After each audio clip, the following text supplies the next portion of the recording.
Na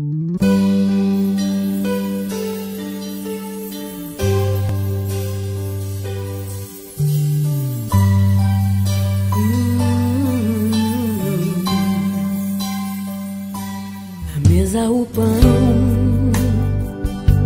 o vinho também, no peito uma dor, com aquilo que vem.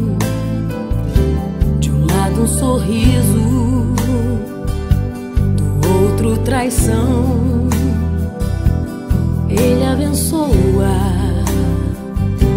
e parte o pão e lava os pés daqueles fiéis. E mesmo o traidor recebe assim,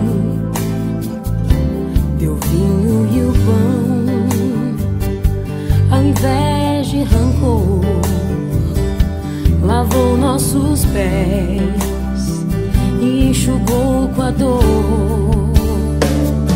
Naquele partir estava todo o meu ser, partido por mim e pelo meu viver. No vinho o amor, no sangue o perdão, em seu mergulhar a minha salvação. Naquele partir estava todo o meu ser, partido por mim e pelo meu viver.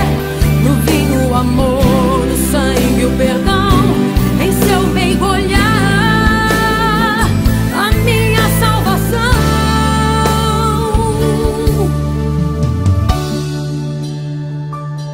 O menino cantou depois de ceiar, e era um louvor que vinha preparar a maior canção cantada na cruz, escrita na ceia.